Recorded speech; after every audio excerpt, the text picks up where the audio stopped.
Notre soi supérieur est parfait. Il est omniscient et omniprésent et omnipotent. C'est un fragment de Dieu lui-même, une quintessence pure, transparente et lumineuse. Le Créateur a planté dans chaque créature un fragment de lui-même, une étincelle, un esprit de la même nature que la sienne. Et grâce à cet esprit, chaque créature peut devenir créateur. Cela signifie que de plutôt toujours attendre qu'un besoin soit satisfait par l'extérieur, les êtres humains peuvent assumer intérieurement à travers leurs propres pensées et leur volonté pour tenir les éléments nourriciers et guérisseurs dont ils ont besoin. Peter de Neuf. Les 15 anciennes déesses les plus puissantes des anciennes civilisations du monde. Le pouvoir féminin était également vénéré dans l'Antiquité, comme le démontrent ces déesses du monde entier. Kali apparaît souvent comme une déesse sombre ou en colère, à la peau bleue, une guirlande de crâne et un couteau, la langue rouge avec le sang de ceux qu'elle dévore. Dans chacune de ces histoires d'origine, elle émerge par la colère pour détruire les forces du mal. Dans un conte, 2 démons attaquent la déesse Durga. Kali émerge de la colère de Durga pour vaincre les démons. Dans une autre histoire, elle combat un ancien démon, Raktabija. Chaque goutte de son sang donne naissance à un clone lorsqu'il touche le sol. Pendant la bataille, Kali coupe Raktabija et boit son sang. Elle mange même ses clones. L'effet agressif de son sang fait de la déesse une destructive. Pourtant, malgré sa réputation terrifiante, Kali est l'ultime protectrice contre le mal. Certains croient même qu'elle continuera d'exister après la fin de l'univers. Ishtar régnait sur le sexe, le pouvoir de la fertilité, l'amour et la guerre en Mésopotamie antique. Son attrait sexuel était si grand que lorsqu'elle est descendue dans le monde souterrain, toute activité sexuelle a pris fin sur Terre. Certains mythes prétendent qu'Ishtar est entrée dans le pays des morts pour sauver son amant, Tammuz. Dans l'épopée de Gilgamesh, elle propose au héros éponyme, mais il refuse. Elle se tourne vers son père, Anu, pour obtenir de l'aide. Ishtar menace d'ouvrir les portes de l'enfer s'il ne lui donne pas le taureau du ciel. Elle a fait une menace similaire au gardien du monde souterrain. Anu lui donne le taureau et elle l'envoie à Gilgamesh. Le héros tue et Ishtar pleure, le taureau avec ses courtisanes. Ishtar est certainement une déesse puissante. Hécate préside les carrefours, les entrées, la sorcellerie et la sorcellerie dans la mythologie grecque antique. Une série d'histoires tente d'expliquer son apparition dans le panthéon grec. Dans certains récits, elle était la seule titan à aider Zeus dans son combat contre les titans. Dans d'autres, elle importe d'autres cultures. Finalement, ses disciples associèrent Hécate au surnaturel. Les propriétaires lui ont placé des sanctuaires protecteurs à leurs portes pour tenir les morts errants à distance. Izamani no Mikoto, la déesse japonaise de la mort et de la création, a eu beaucoup d'enfants avec son mari. Son nom signifie « celle qui invite », mais elle mourut en couche et descendit dans le Yomi, monde souterrain. Son mari est entré dans l'ombre des morts, mais il n'a pas pu la persuader de revenir avec lui. Izanamani mangeait la nourriture du monde souterrain. Elle ne pouvait pas retourner dans le monde des vivants. Le conte rappelle la légende Perséphone de la mythologie Grès-Zalnagi. Ne pouvait pas accepter sa réponse et fait une torche avec un peigne à cheveux. Voyant Izamani à la lueur du feu, sa belle femme était maintenant un cadavre, en décomposition. Izanagi s'est enfui, mais sa femme l'a poursuivi. Il a scellé Yomi avec un rocher géant, enfermant Izamani dans le monde souterrain pour toujours. Le Morrigan, la déesse celtique aux formes changeantes, a présidé la guerre, au destin et à la mort. En tant que protectrice de la vengeance, de la magie et des sorcières, elle a également dirigé des rivières, des lacs et d'autres étendues d'eau douce. Déesse de la guerre avant tout, la Morrigan a pris la forme d'un corbeau ou d'un corbeau. Elle survolait les champs de bataille pour encourager les troupes.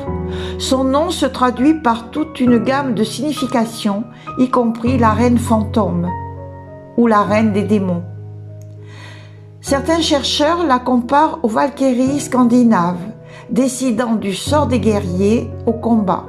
Les survivants quittèrent le champ des batailles jusqu'à l'aube pour permettre à la Morrigan de réclamer les têtes des morts. Certaines légendes l'appellent la laveuse.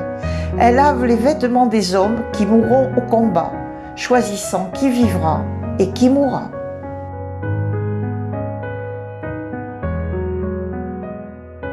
Papaniakou est la mère de la terre dans le monde maori.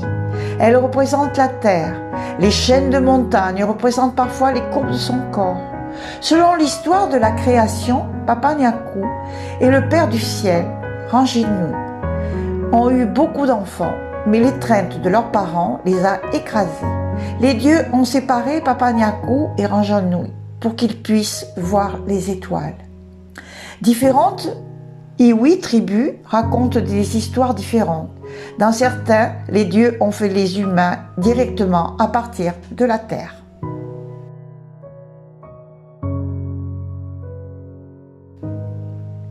Tiamat. La déesse babylonienne est une figure ancienne. Elle apparaît dans l'épopée de la création, Enuma Elish. Enuma Elish, ou épopée de la création, est l'épopée babylonienne de la création du monde, signifiant littéralement lorsqu'en haut, en acadien, selon ses premiers mots insipides, Enuma Elish célèbre à travers 7 tablettes la gloire du dieu Marduk et raconte son ascension vers la souveraineté du panthéon babylonien. Le texte fut découvert au XIXe siècle sous forme de fragments dans les ruines de bibliothèques d'Azurbanipal, en Ninive, ville proche de l'actuel Mossoul en Irak. La plus grande partie de la 5e tablette n'a jamais pu être retrouvée. Mis à part cette lacune, le texte est quasiment complet. Le poème a probablement été composé à la fin du XIIe siècle avant Jésus, au cours du règne de Nabuchodonosor Ier, en même temps que les textes de la topographie culturelle de Babylone. Cependant, les versions qui nous sont parvenues sont plus récentes. Après la disparition de Babylone, le texte a été souvent recopié par les Perses, puis il a été transmis et gardé en mémoire jusqu'au 5e siècle de notre ère par le philosophe néo-platonicien Damasio. L'épopée décrit les origines du cosmos, le combat des premiers dieux contre les forces du chaos et l'élévation de Marduk, dieu titulaire de Babylone, au-dessus des autres divinités mésopotamiennes, ainsi que la création du monde et de l'homme. Dans d'autres histoires, Tiamat est une déesse primordiale de l'océan. Elle représente aussi bien le chaos que la création. Elle prend également la forme d'un dragon de mer géant pour combattre ses enfants guerriers. Frigg, épouse d'Odin. Frigg est la déesse Asie, les premiers cassés de la mythologie nordique. Certains érudits attribuent les récits de ses actions à Freya, une déesse similaire dans le Panthéon. Les légendes dépeignent Frigg comme une Volva, une sorte de pratiquant de la magie viking. Elle retravaille la toile du destin pour changer le cours du destin. Frigg possède aussi le pouvoir de se transformer en faucon. Némésie, connue comme la déesse de la vengeance, Némésie agissait en fait comme une forme de justice cosmique. Elle punissait le malfaiteur aussi bien que tous ceux qui ne méritaient pas leur bonne fortune. Loin d'infliger des punitions à droite et à gauche, Némésie a jugé chaque cas dans son contexte individuel. Elle représentait l'équilibre et pouvait promettre bonheur ou apporter la misère dans la même mesure. Pour Némésie, il ne peut y avoir plus d'un que de l'autre. Maat jouait un rôle similaire dans l'Égypte ancienne, représentait un ordre et un équilibre parfait. C'est plus une idée, mais elle était parfois personnifiée comme une déesse. Les anciens Égyptiens croyaient que l'univers était essentiellement un endroit rationnel. Mais le chaos existait avant que la civilisation et le désordre ne se cachent aux confins de leur monde. Leur société s'attendait à ce que tous les citoyens défendent Maat afin de tenir le chaos à distance. Quand un Égyptien est mort, leur âme est entrée dans la salle de Maat. Le juge, souvent Osiris, pesait leur cœur contre la plume de Maat. Une vie déséquilibrée rendait le cœur plus lourd que la plume. Le dévorateur mangeait le cœur, à moins qu'Osiris ne le jette dans un lac de feu. L'âme a gagné la vie éternelle et le cœur s'équilibrait avec la plume. Mami Wata, vénérée dans toute l'Afrique et l'Atlantique africain. Mami Wata incarne l'esprit de l'eau. En tant que divinité de l'eau, elle apparaît parfois comme une sirène. Tout comme l'océan, elle peut être volatile et dangereuse, en plus d'être protectrice et nourricière. Elle approche une bonne fortune financière et gouverne également les sprites d'eau appelés Mami Wata et Papi Wata. La femme araignée, Spider Woman.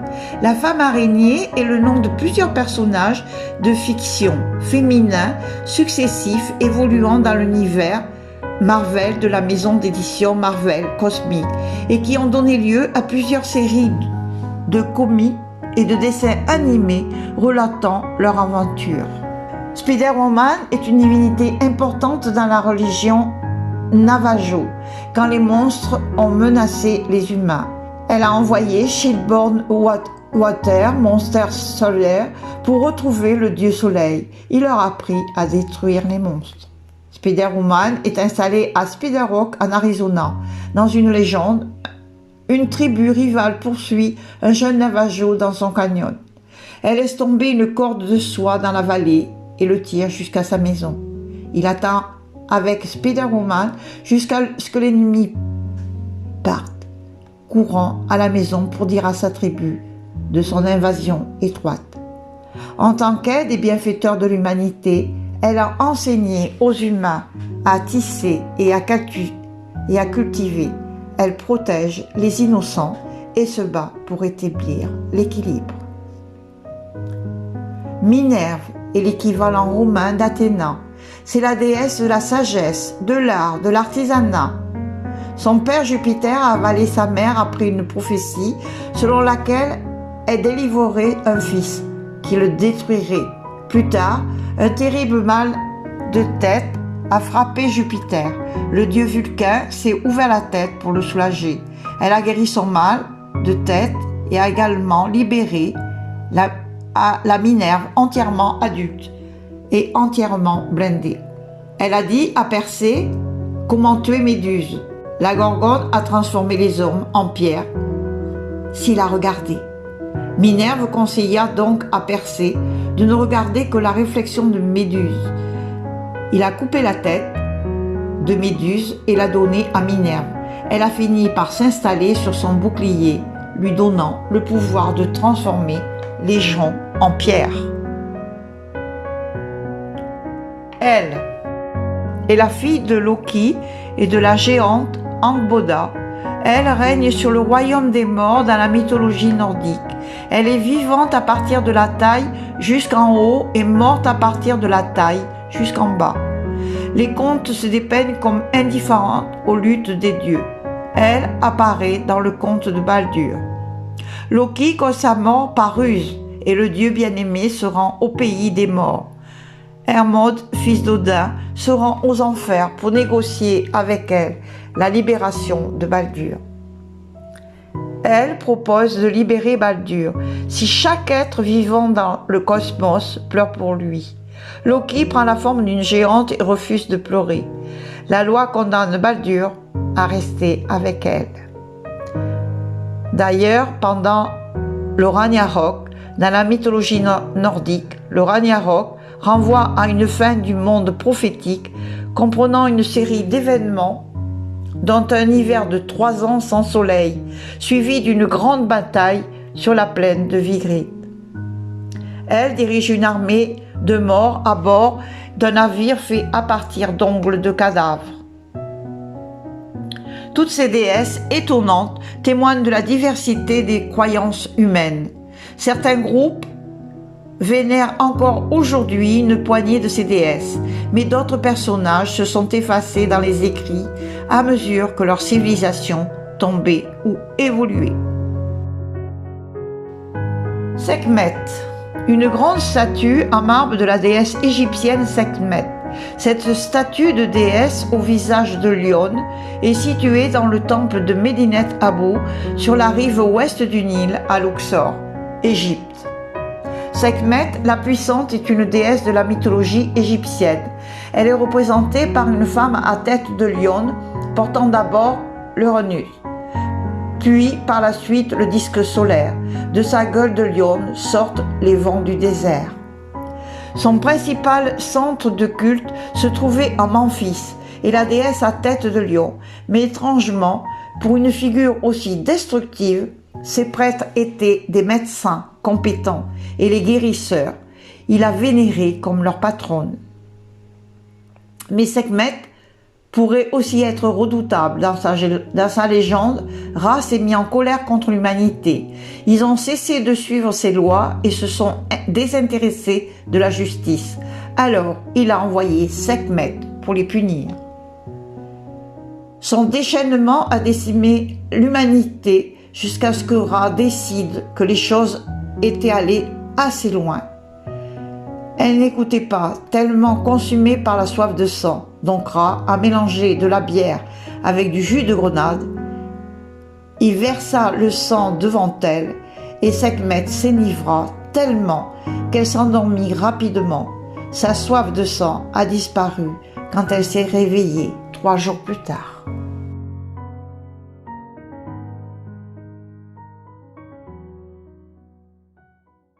Donc, en ce qui concerne pour les êtres humains, c'est très simple. En fait, il n'y a rien à comprendre, rien à chercher, rien à exploiter. Sinon, être soi-même. Vivre la vie que l'on vous offre. Parce qu'en fait, on est rempli de mémoire depuis que la Terre est Terre.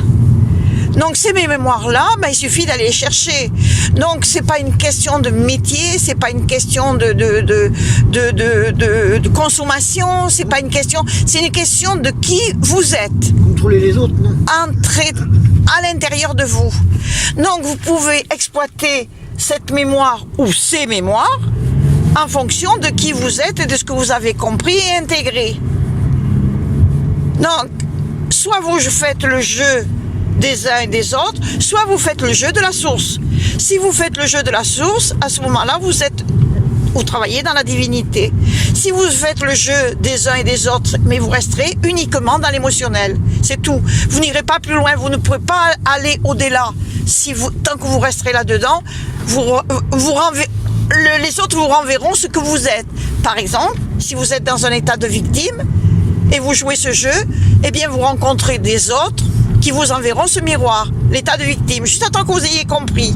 Si vous travaillez pour la source, eh bien vous rencontrerez que des gens qui sont dans la source. Vous rencontrez des maîtres spirituels, vous rencontrez des gens avec qui vous avez un échange au niveau du cœur.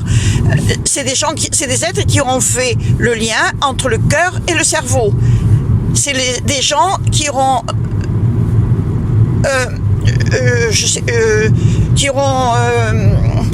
c'est pas jugulé, c'est qui auront rapproché le cœur et le cerveau, enfin qui auront plus que rapproché, qui auront fusionné, voilà, c'est le mot que je cherchais, qui auront fusionné cœur-cerveau. Et ils fonctionneront au niveau du cœur, mais se serviront évidemment du cerveau, se serviront du plan intellectuel, du plan mental. Mais vous ne devenez pas esclave, un consommateur de ce qu'on vous propose ici sur la terre. Mais par contre, vous pouvez l'utiliser. C'est aussi simple que ça, si vous avez compris ça, que vous êtes une montagne de mémoire, que ça soit au niveau du Christ, que ça soit au niveau du Bouddha, que ça soit au niveau de Krishna, que ça soit au niveau de tous ces êtres qui ont marché sur la terre, soit vous les suivez ou vous devenez leur équivalent, soit vous devenez des consommateurs splendeurs de ce qu'on connaît au jour d'aujourd'hui. Mais c'est simple, c'est simple. Hier, je me posais la question, nous étions chez des amis, et par exemple, il y avait des personnes ici qui parlaient beaucoup de maladies, qui parlaient des gens qui avaient vécu des expériences de maladies, qui avaient subi, je sais pas moi, une 5 ou 6 interventions chirurgicales. Mais je me dis, et en rentrant chez moi, je me posais la question, mais enfin, qu'est-ce qui se passe? Pourquoi tous ces gens vivent tout cela? Qu'est-ce que ça signifie? Eh bien, tout simplement, ça signifie qu'ils sont rentrés dans les mémoires émotionnelles et qu'ils attirent ce qu'ils ont besoin de comprendre, d'intégrer et de transcender. C'est aussi simple que ça. Cheminer, oui, mais cheminer avec les maîtres spirituels. Et c'est ce que Jésus est venu nous dire, tout simplement, pas besoin d'aller bien loin. Jésus est venu nous le dire, de rentrer à l'intérieur de soi, d'aller expérimenter notre dimension qui est la source. Et c'est uniquement cela. La question que je me posais aussi, on est 7 milliards d'individus, bientôt 8 milliards. Qu'est-ce que ça veut dire qu'il n'y a pas autant de gens qui sont éveillés? Donc on est obligé de vivre aujourd'hui ce que nous vivons, c'est-à-dire quelque chose d'assez difficile pour les personnes moyennes qui ne sont pas en cheminement ou qui n'ont, mais tout simplement c'est pour les éveiller à qui ils sont. À partir du moment où ils sont éveillés, ils vont rentrer à l'intérieur d'eux et ils auront toutes les réponses qu'ils ont besoin d'avoir. C'est simple à comprendre, il n'y a pas autre chose à comprendre. Voilà, merci.